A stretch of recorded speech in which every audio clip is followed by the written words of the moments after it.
I want to introduce you to someone, Susan Lieu. She was just 11 years old when her mother, a Vietnamese refugee who owned 2 nail salons, went in for a tummy tuck and some plastic surgery on the face. Well, at the hands of a negligent surgeon, the mother of 4 died 5 days later. For the next 20 years, Susan tried to process her grief and the questions that followed, namely, why did the most perfect person in her life want to change her body? Susan channeled her loss and the often impossible beauty standards that impact low-income women of color into an award-winning one-woman show.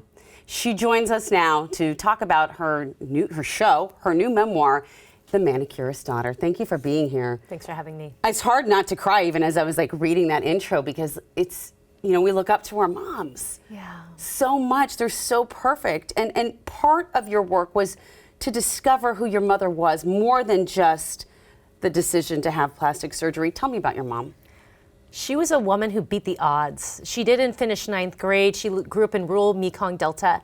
And it was because she won the lottery 3 times that we had enough money to try to escape Vietnam. And on the 6th attempt, they made it out. We came to America in the 80s. She built 2 nail salons, sponsored over 8 family members.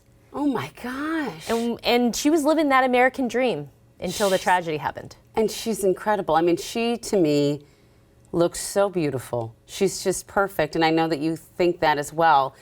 So I want to talk about this show. It's titled 140 Pounds, How Beauty Killed My Mother. Tell me about the title. Nobody likes to admit what their weight is. In fact, people lie about it all the time. And it wasn't until I read thousands of pages of depositions that I found out that my mom, she said she was 110 on all her medical records, but she was actually 140 pounds. Yeah. And the medical board was so confused. Why would she say that? It's because it was the weight she wanted to be. Right. And for so long, I've been searching to find out, how am I like her? And when I found that out, I was shocked because I'm also 140 pounds. And so in a way, I'm embodying in her life, in our bodies, we're the same together. It's so kind of subversive in our minds because even if it came time for a driver's license, I'd be like, I'm 132. No, I'm like 151 now. So let's talk about how you kind of bring that out in your show. You play 15 different characters. That's right. How do you do this? Everyone's always like, do you have different costume changes? I'm like, no, I just find different physicality in the different characters. I change my voice a little bit. I walk a little different. Oh, cool. And I just kind of shift my eyes a little bit, and then I'm changing character, and you go with me. So from what I see, I haven't seen the show, but it's gotten just so many incredible reviews, and people say you can really see the pain and the anger and when you bring it to the stage.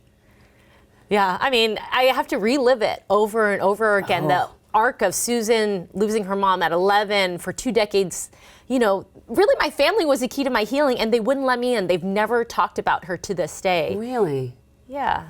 God. So how are you supposed to have closure? You don't. So you do, now you are on this journey. I don't know that I could do reliving it night after night on stage, but you have spent a lot of time thinking about your choices and the choices your mother made and the impossible beauty standards that they are still a part of many cultures. Let's talk about that. Yeah, I mean, growing up, even after the botched tummy tuck, my aunts and my dad said, no one's gonna love you if you're too fat. And so this is mid-bite of them making my favorite dish, and it's like, it's so confusing. This is how you're expressing love. And yet now I'm so confused because this is where my value is. And when I was on tour, so many children of immigrants, Indian, Mexican, they come up to me and they go, me too. My aunts and my mom are telling me this all the time. What do we do about this? Because I don't feel loved and I don't feel worthy. And I think it's terrible. It's terrible. And it's not something that's ever really talked about. How can this change? How can we talk about it more? Yeah, I mean, to be frank, as an Asian American, challenging your elders, setting boundaries, saying the F word, feelings, I feel this when you do that to me, that's actually really scary, terrifying territory. Yeah. And I go in my book, in the chapter Squeeze Back, finally after having a kid, I realized they're still saying the same stuff to me. And it makes me feel so small, but now in front of my kid, now as a mother, how can I, I'm basically, when I take it, I'm normalizing it. And so I said, no more. And I finally have the courage to say, no, but I gotta tell you, I am terrified of my 4-foot-tall aunt, okay? She is terrifying. But I think if we don't say it, if we don't set that boundary, it's never gonna change. Yeah.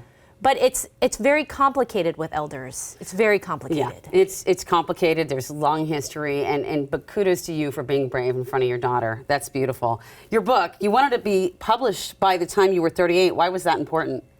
My mom, she died when she was 38.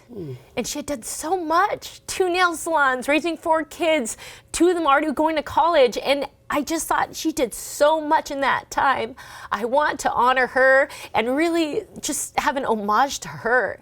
And so I said, I'm going to do it. And it's crazy because you can't just like, oh, I'm going to write a memoir in like a year or 2, right? And in the prologue, I go to the ER 2 times in Seattle because I'm putting so much stress on myself because I want to do it so bad. Yeah. And it just published last Tuesday. My birthday is on your birthday? It's April 16th. Oh my gosh. So I made it. I'm a procrastinator. I made it. Yeah. Oh my gosh. I mean, your book, I mean, you know, I know that forgiveness is wrapped up in the love and going through these things. Has the show and the book helped you find some forgiveness? Absolutely. I mean, my big mantra in the book is when we feel, we heal. And I think it's so often we want to feel comfortable. We want to like push the pain away. But my philosophy is when we go through, we can shift and we can be born anew, right? And so, yeah, I've definitely gotten to a new place because actually I'm not expecting my family to behave a certain way anymore. I've come to an understanding that everyone's doing their best. Yeah. Everyone has a certain capacity to do what they can. And what I needed to do was work on myself. Yeah.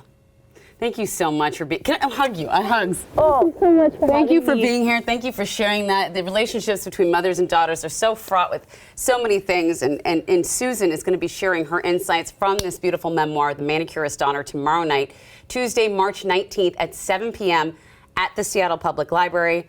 All are welcome to attend this free event.